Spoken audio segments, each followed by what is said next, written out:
Hey everyone, and welcome back to the channel. Today, we're journeying deep into the heart of Africa, to a time when red earth met whispering winds, and rivers ran like veins across the land of Angola.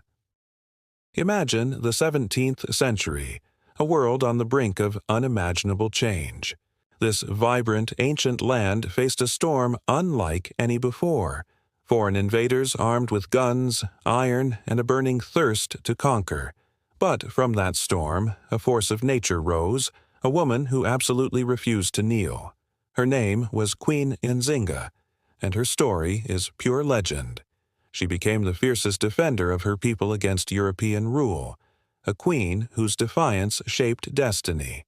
Born in 1583 into the royal family of the Ndongo kingdom, Nzinga was different from the start. Even as a child, she wasn't playing with dolls.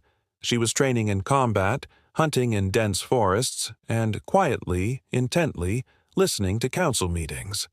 Her father, the king, taught her strategy, the intricate dance of power and politics.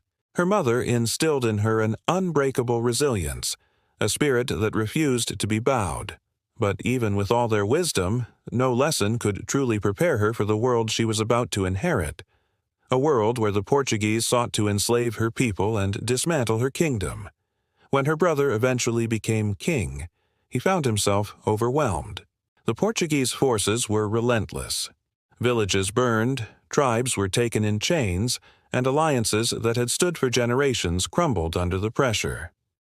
In a desperate bid for peace, he sent his most trusted ambassador to negotiate with the Portuguese governor in Luanda. That ambassador was Nzinga. She walked into their hall with an almost unnerving calm, completely fearless. And here's where one of the most famous legends begins. The Portuguese, perhaps trying to assert dominance or simply to humiliate her, refused to offer her a chair.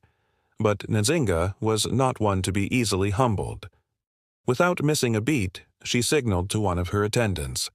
The attendant immediately knelt on all fours, and Nzinga, with impeccable posture, sat upon the woman's back. Her eyes met the governor's, steady and unwavering, her crown unshaken. "You may treat me as you wish," her gaze seemed to declare, "but you will never make me smaller than a king."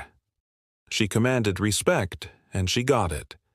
That day, Nzinga managed to secure a temporary peace, but peace, as it often does in times of conflict, proved fleeting. Soon after, her brother died, some say by his own hand, others by Nzinga's, though history remains debated. Whatever the truth, the kingdom needed a leader, and Nzinga was ready. Queen Nzinga of Ndongo was crowned, and with her assent, the war returned with a vengeance. The Portuguese broke their promises and slave raids intensified, tearing families and communities apart. Did Nzinga run? Did she surrender? Absolutely not. Nzinga fought. She forged critical alliances with neighboring tribes, uniting those who had once been fractured. She mastered the art of guerrilla warfare, striking quickly, disappearing into the dense forests, using the very land against her enemies. When her beloved Ndongo eventually fell, she didn't give up. Instead, she led her people east, a migration of hope and defiance, and built a new kingdom in Matamba. In Matamba, she created a sanctuary. She welcomed escaped slaves, offering them not just refuge but purpose, training them as formidable soldiers. She promised freedom, true freedom, to anyone who would fight by her side. She was more than just a queen. She was a living, breathing symbol of resistance, a beacon for all who yearned for liberty. Her armies battled the Portuguese for over 40 years, a testament to her unyielding spirit. She rode into battle clad in armor, spear in hand, always leading from the very front, inspiring every soldier with her courage. Her enemies called her a rebel, a savage. Her people, however, revered her, calling her the mother of the nation. But Nzinga wasn't just a warrior queen, she was a brilliant diplomat. She wrote letters directly to the Pope, navigating the complex world of European politics. She even strategically converted to Christianity, taking the baptismal name Ana de Sousa Nzinga. This was no surrender of faith, but a shrewd political move. She understood that she could wear a cross and carry a spear, and in doing so, betray neither her people nor her resolve. Her greatest power, perhaps, was her sheer endurance. While others around her surrendered, Nzinga fought on into her 60s and then her 70s. When peace finally came, it wasn't born from defeat, but from a position of strength. Nzinga, in her late 70s, signed a treaty that secured the safety of her people, protected her kingdom's sovereignty, and, most importantly, outlawed the slave trade within her realm. She died in 1663 at around 80 years old, an age few warriors ever reached in that era. She was buried as a queen, sword by her side, crown upon her brow, a true legend. But her legacy, her legacy did not die with her.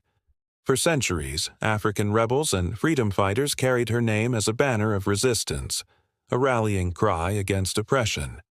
Today, statues of her stand proudly in Angola, regal and unbroken, powerful reminders of her indomitable spirit. Queen Nzinga was not just a ruler. She was defiance given breath, a queen who turned resistance into destiny. She fought empires with nothing but her courage and her crown. If Queen Nzinga's incredible story has ignited something within you, if her courage has set your heart on fire, then you're in the right place. There are so many more warriors, more queens, and countless forgotten legends waiting to rise again and share their incredible tales. So, make sure you hit that subscribe button, give this video a thumbs up, and join us as we continue to follow in the footsteps of those who truly ruled history with iron and flame. Thank you so much for watching, and I'll catch you in the next one.